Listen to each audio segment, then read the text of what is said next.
Hi there, welcome to the YouTube channel. Hope you've hit the like button and I hope you've hit the subscribe button, but welcome to today's deck tech. Today's deck tech is going back to Innistrad Crimson Vow, and we're looking at one of the partner pairings that turned up on Magic Online recently, and it intrigued me. One of my followers on the stream played them against me, I believe it was Tondel, and I liked the deck so much, I went and picked up the two cards and decided to have a go at it myself. Mine's a little bit different to Tondel's, but it's here, and so, without further ado, let's start with the first half of the partner pairing, which is Rhoda, Geist Avenger. 3 and a white for a 3/3 legendary creature human soldier. Partner with Timin, Youthful Geist. I'll show you Timin in a minute. And it's got vigilance, which is great. But the second ability is really interesting.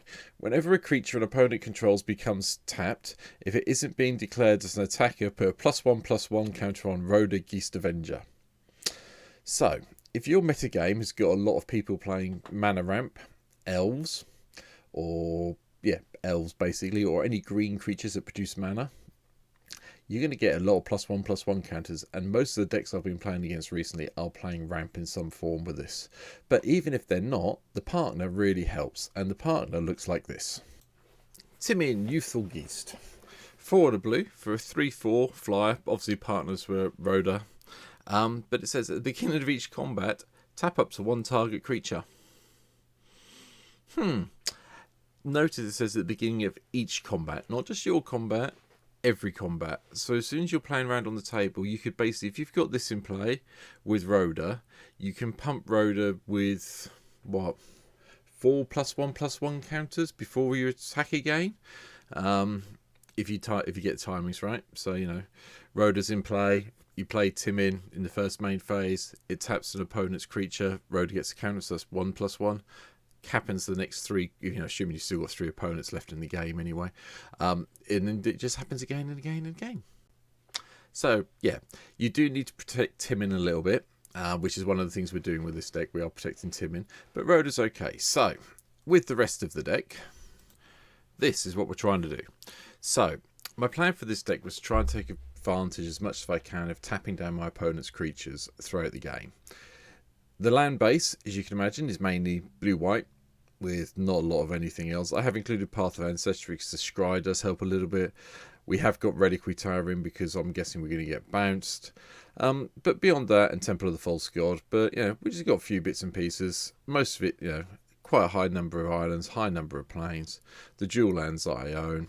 I have included Fortified Beach in this, just in case we somehow end up with Rhoda in our hand. It does mean it comes into play untapped, but it's not there. Ramp-wise, Mox Tantalite, Soul Talisman, Sol Ring, Arcane Signet, Marble Diamond, Sky Diamond.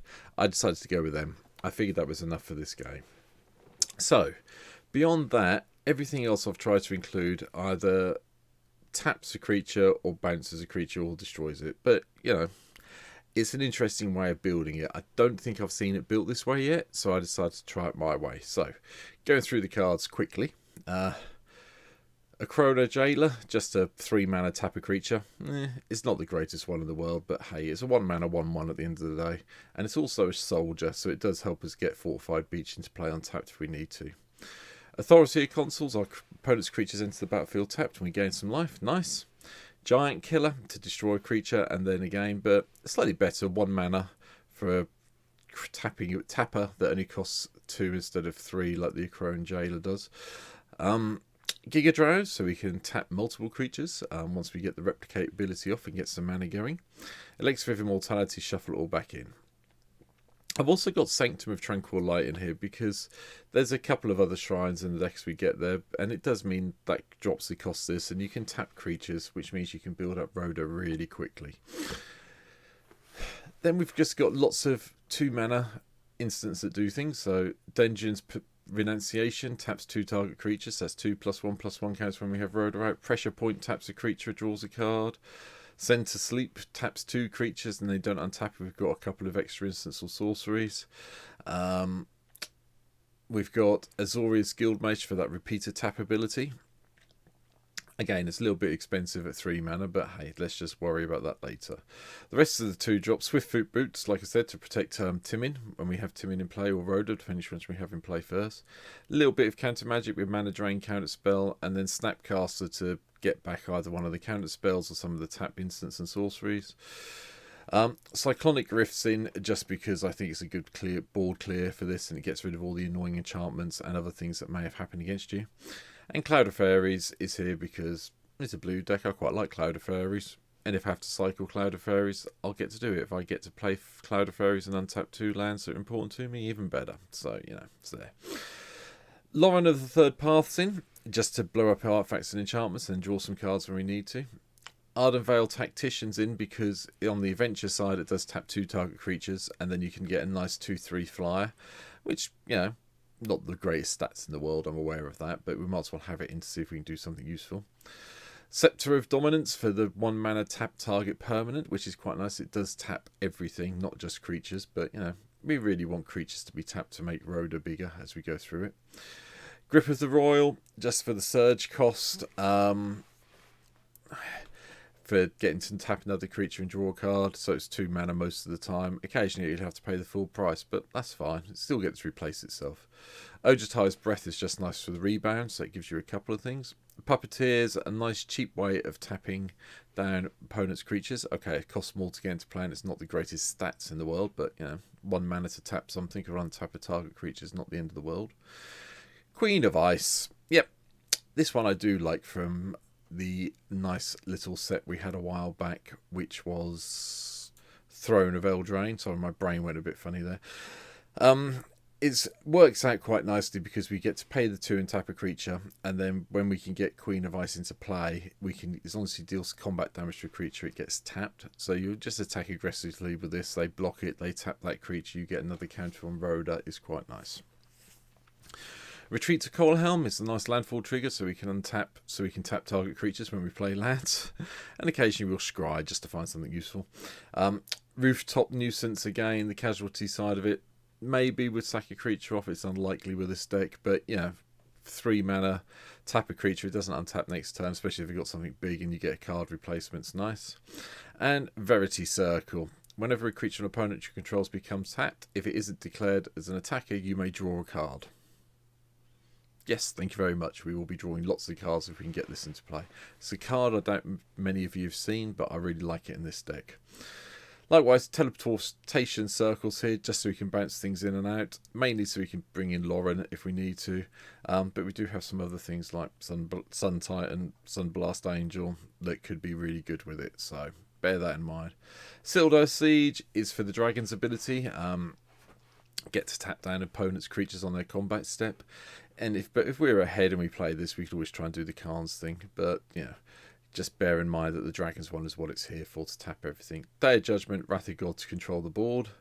Ojutai's Exemplars, we're playing a lot of non-creature spells, so that lets us tap creatures when it's in play. And it's a 4/4 for 4 mana, which is pretty good in white, to be fair. Phyrexian Metamorph, so we Metamorph. I have no idea where my Norfolk accent came from then. So we can copy something. Usually what I've been doing with this is copying Ojutai's Exemplars when I have it in play, just so I've got lots of triggers so I can double up on the +1/+1 counters going on Rhoda. Spark Double's been used to copy the Planeswalkers that we're coming to shortly, mainly. Thassa, Deep Dweller, is quite nice because you just pay 4 mana, tap another target creature, which is great. And then you get to do the old exile trick as well. So, Sun Titan, Sun Blast, Frost Titan if need be. Which is great.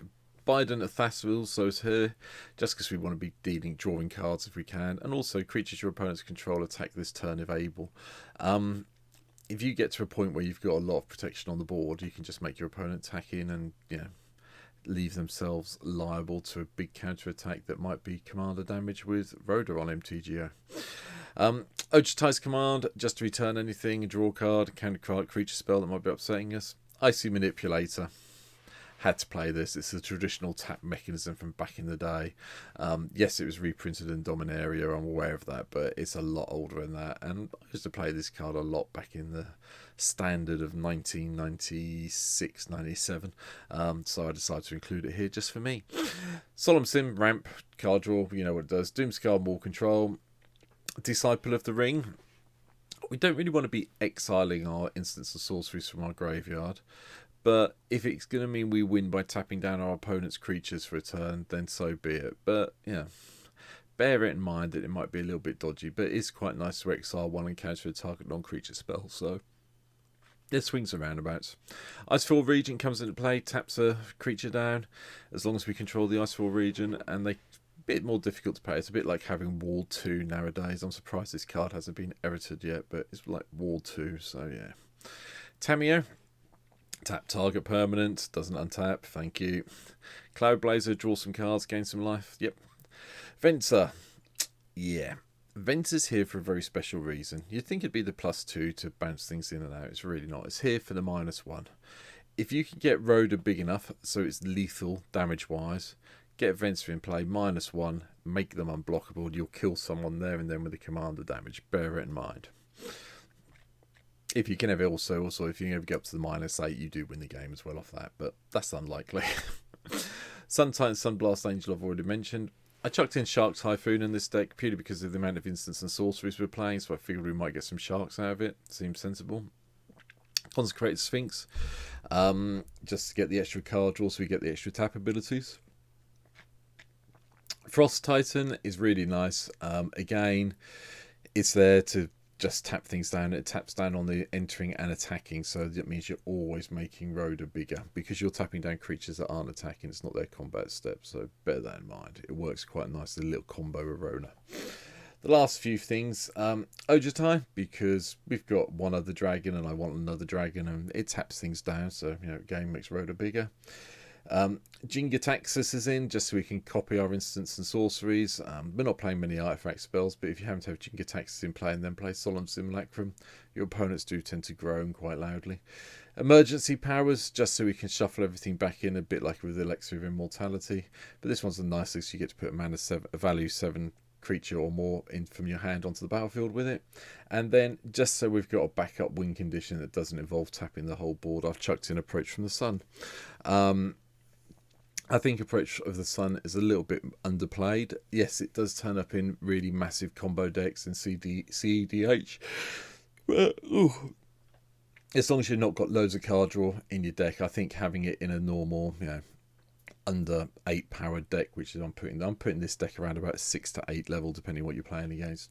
I think having it something like this is perfectly fine, but I wouldn't play this at a higher level than that. So that's it, really. That's my little take on these two lovely partners over here. I hope you've enjoyed this video today.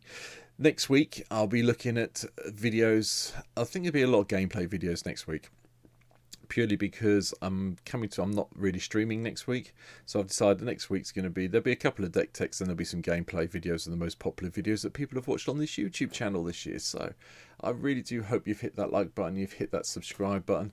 I'm sitting at 103 subscribers on YouTube as I record this. Yeah, hopefully you'll be 104, 105, 106, 999 and 1,000. You know, I can dream. New year, new dreams. Anyway, that's it for me. Thanks for watching the video for this long. Hopefully, down below, come and see me on the stream. I'll be back streaming on, this goes out on Thursday. I'll be streaming tonight. So yeah, I'll see you tonight if you've watched it today. Cheers. Take care. Bye.